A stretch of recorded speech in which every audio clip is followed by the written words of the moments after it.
Hello, ಎಲ್ರಿಗೂ ನಮಸ್ಕಾರ. ಇದು ಮಂಜೂಸ್ ಕಿಚನ್.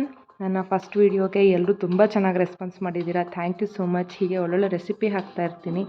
ಎಲ್ಲರೂ ನೋಡಿ ನೀವು ಮಾಡಿ ಹೇಗಿದೆ ಅಂತ ಹೇಳಿ. ಇವತ್ತು ಒಂದೆಲ್ಗ ಸೊಪ್ಪಿನ ಚಟ್ನಿನ ಟ್ರೈ ಮಾಡ್ತಾಯಿದ್ದೀವಿ. ಅದಕ್ಕೆ ಮೊದಲು ಲೈಕ್ ಮಾಡಿ, ಸಬ್ಸ್ಕ್ರೈಬ್ ಮಾಡಿ, ಹಾಗೆ ಶೇರ್ ಮಾಡಿ. ಇದಕ್ಕೇನೇನು ಬೇಕು ಆಗಿರೋ ಐಟಮ್ಸ್ ಅಂತಂದರೆ, ಫಸ್ಟು ಅರ್ಧ ಹೋಳು ತೆಂಗಿನಕಾಯಿ ತುರಿದಿಟ್ಕೊಂಡು ಒಂದು ಬಟ್ಲು ಮಾಡಿ ಇಟ್ಕೊಂಡಿರೋಣ. ಅದ್ರ ಜೊತೆಗೆ ಒಂದು ಹಿಡಿ ಒಂದೆಲ್ಗ ಸೊಪ್ಪು, ಒಂದು ಸ್ವಲ್ಪ ಹುಣಸೆ ಹಣ್ಣು, ಅದ್ರ ಜೊತೆಗೆ ಒಂದು ಸ್ವಲ್ಪ ಪುದೀನ ಸೊಪ್ಪು, ಒಂದು ಹಾಫ್ ಕಪ್ ಆಗೋಷ್ಟು ಕಡಲೆಬೇಳೆ, ಒಂದೆರಡು ಮೆಣಸಿನ್ಕಾಯಿ. ನಿಮಗೆ ಖಾರ ಬೇಕಂದರೆ ಇನ್ನೊಂದು ಮೆಣಸಿನ್ಕಾಯಿ ಹಾಕ್ಕೋಬೋದು. ರುಚಿಗೆ ತಕ್ಕಷ್ಟು ಉಪ್ಪು. ಈಗ ಮಾಡೋ ವಿಧಾನ ನೋಡೋಣ.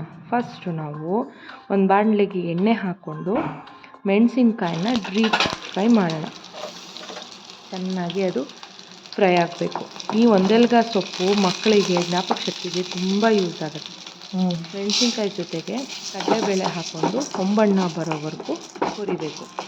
ಈ ಒಂದೆಲ್ಗ ಸೊಪ್ಪಲ್ಲಿ ಐರನ್ ಕಂಟೆಂಟು, ವಿಟಮಿನ್ ಸಿ ಹೇರಳವಾಗಿದೆ. ಆರೋಗ್ಯಕ್ಕೂ ತುಂಬ ಒಳ್ಳೆಯದು. ಒಂದು ಸ್ವಲ್ಪ ಹೊಂಬಣ್ಣ ಬರ್ತಿದ್ದಂಗೆ ಒಂದೆಲ್ಗ ಸೊಪ್ಪು ಹಾಕ್ಕೊಂಡು ಚೆನ್ನಾಗಿ ಫ್ರೈ ಮಾಡ್ಕೊಳ್ಳೋಣ.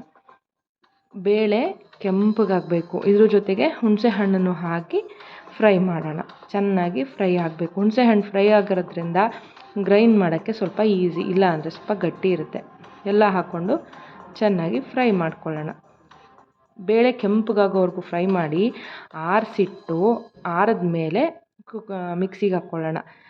ಏಕೆಂದರೆ ಅದು ತಣ್ಣಗಾಗಿರಬೇಕು, ಕಾದಿದ್ರೆ ಚೆನ್ನಾಗಿರಲ್ಲ. ಕೆಂಪಗಾದ್ಮೇಲೆ ಹಾಕ್ಕೊಂಡು ಅದ್ರ ಜೊತೆಗೆ ಒಂದು ಕಪ್ ಕಾಯಿ ತುರಿ, ಸ್ವಲ್ಪ ಉಪ್ಪು ಹಾಕಿ ಚೆನ್ನಾಗಿ ಗ್ರೈಂಡ್ ಮಾಡ್ಕೊಳ್ಳೋಣ. ಈ ಥರ ತರಿಯಾಗಿ ಆಗಿರುತ್ತೆ. ಇದಕ್ಕೆ ಒಂದು ಗ್ಲಾಸ್ ನೀರು ಹಾಕ್ಕೊಂಡು ಇನ್ನೊಂದು ಸತಿ ಗ್ರೈಂಡ್ ಮಾಡ್ಕೊಳ್ಳೋಣ ನೈಸ್ಗೆ. ಇಷ್ಟ ಆದಮೇಲೆ ಇದಕ್ಕೆ ಪುದೀನ ಸೊಪ್ಪು ಹಾಕ್ಕೊಂಡು ಇನ್ನೊಂದು ಸತಿ ಗ್ರೈಂಡ್ ಮಾಡೋಣ. ಆವಾಗ ಟೇಸ್ಟು ಚೆನ್ನಾಗಿರುತ್ತೆ ಕೊನೆಗೆ ಹಾಕೋದ್ರಿಂದ. ಇನ್ನೊಂದು ಸತಿ ಇದನ್ನು ಗ್ರೈಂಡ್ ಮಾಡ್ಕೊಳ್ಳೋಣ.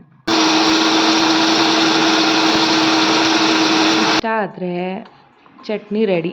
ಇದಕ್ಕೆ ಒಂದೆಲ್ಗ ಸೊಪ್ಪು, ಪುದೀನ ಸೊಪ್ಪು, ನಾವು ಕೊತ್ತಂಬರಿ ಸೊಪ್ಪು ಬೇಕಾದ್ರೂ ಹಾಕ್ಕೋಬೋದು. ಹಾಕ್ಕೊಂಡ್ರೆ ಟೇಸ್ಟ್ ಸೂಪರ್.